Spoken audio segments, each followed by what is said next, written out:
أبشر ذاك العدو ويوم جحر الغرام يشبعون بفادنا ننساك الأحلام يا ليل بعد ونضل عن فارقنا الأيام.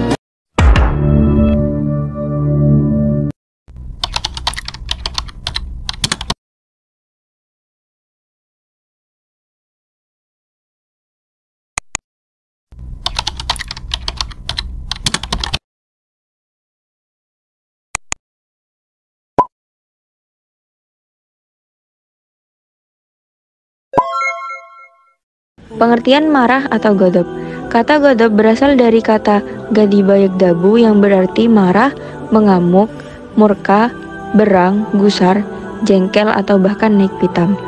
Kata ghadab secara istilah adalah sikap tercela di mana gejolak darah dalam diri seseorang meningkat karena tidak senang pada perlakuan yang tidak pantas.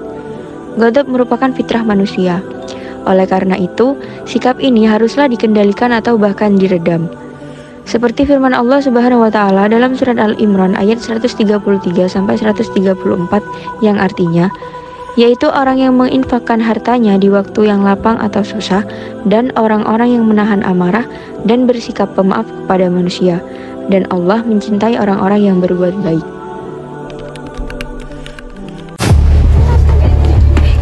Maaf ya, aku tadi terlambat. Apa sih kamu nih? Banyak alasan. Tapi tadi di jalan ada baca. Gak, apa sih dari kemana-mana kamu macet kok? Gak gitu, aku bisa jelasin. Dampak negatif perilaku marah atau ghadab. Jika seseorang marah dan tidak berusaha untuk mengendalikan, akan menyebabkan keburukan. Dan berikut ini adalah keburukan yang dapat ditimbulkan karena sikap marah itu sendiri. Yang pertama, keputusan dan tindakan yang diambil tidak bijaksana. Kemudian yang kedua, retak dan putusnya hubungan persaudaraan antara manusia. Dan yang ketiga, membahayakan kesehatan tubuh karena tekanan darah tinggi yang meningkat dapat menyebabkan sakit kepala dan beresiko menyebabkan serangan jantung.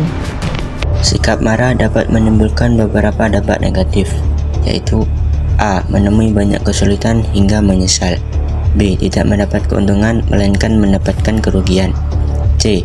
Menerima murka dan laknat Allah. Menghindari perilaku marah. Ada beberapa cara, yaitu yang pertama, meredam rasa amarah dengan sabar. Yang kedua, meredam rasa amarah dengan berzikir kepada Allah. Yang ketiga, meredam rasa amarah dengan berwudu.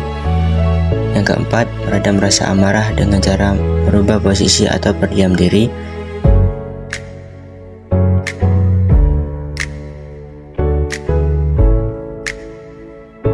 Yang kelima, yaitu memberi maaf.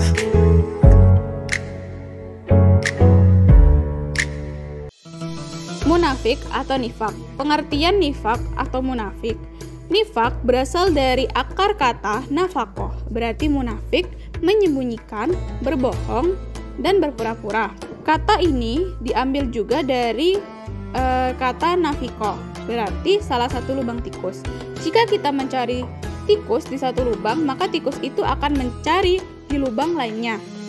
Kata nifak secara istilah adalah sikap menyembunyikan sesuatu di dalam hatinya karena tak ingin diketahui keberadaannya oleh orang lain, sehingga menampakkan sesuatu yang tidak sesuai dengan apa yang ada di dalam hatinya. Atau dengan kata lain, adalah menyatakan keimanan, padahal di balik itu tersimpan kekufuran. Allah Subhanahu wa taala berfirman pada Quran surat At-Taubah ayat 67, sungguh orang-orang munafik itu adalah orang-orang yang fasik. Yang kedua adalah macam-macam perilaku munafik atau nifak. Yang pertama adalah nifak amali atau urfi. Nifak amali ialah sikap yang dimiliki seseorang dengan memperlihatkan sesuatu yang tidak sesuai dengan yang sebenarnya, sehingga interaksi sosialnya dia sering berperilaku atau menampakkan tanda-tanda kemunafikan. Nifak imani atau nifak syar'i. Nifak imani adalah suatu sikap yang dimiliki seseorang dengan memperlihatkan keimanannya dan menyembunyikan kekafirannya. Orang seperti ini diancam neraka sebab orang sangat berbahaya bagi umat dan agama Islam. Cara menghindari perilaku munafik. A. Membiasakan berkata jujur. Jujur adalah sikap terpuji di mana seorang mengatakan sesuatu sesuai dengan kenyataan apa yang diketahui. Allah Subhanahu wa Ta'ala berfirman, yang artinya, hai orang-orang yang beriman, bertakwalah kalian kepada Allah dan jadilah kalian beserta orang-orang yang jujur atau benar. Quran Surah At-Taubah ayat 9. Maaf ya, kemarin kan aku pinjam sendarmu, terus tak bawa musola, tapi nggak tahu digosok sama siapa, jadi hilang deh. Ya udah nggak apa-apa, yang penting kamu udah nyuciin. Makasih ya Nay. Ya, sama. B. Membiasakan diri untuk setia atau amanah. Setia atau amanah adalah sikap terpuji di mana seseorang berpegang teguh pada janji, pendirian, dan kepercayaan.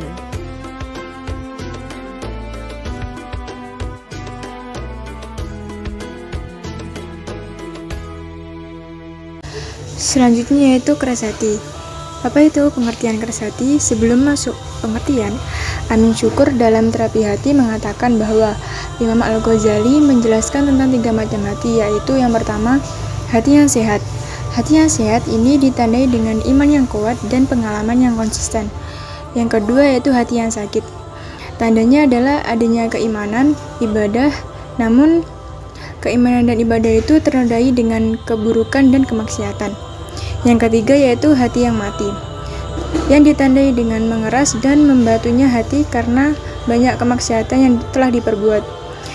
Nah, dari 3 pernyataan di atas dapat disimpulkan bahwa keras hati adalah sikap tercela di mana seorang itu menutup pikiran dan hatinya akibat dari perilaku keburukan dan kemaksiatan yang telah diperbuat, semisal munafik dan marah, yang telah tertera pada Al-Quran Surat Al-Mutaffifin surat ke-83 ayat 12-14.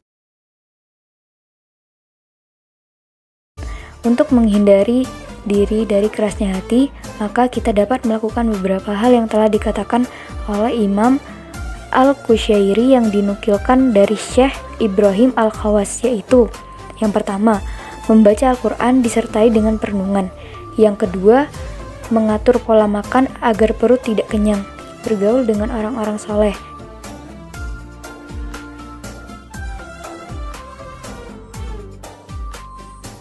Berempati kepada orang lain.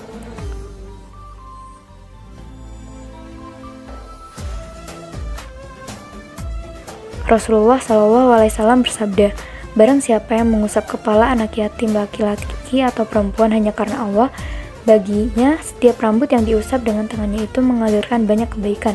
Dan barang siapa berbuat baik kepada anak yatim perempuan atau laki-laki yang diasuh, aku bersama dia di surga seperti ini. Nabi menjajarkan kedua jarinya. Hadis riwayat Al-Hakim.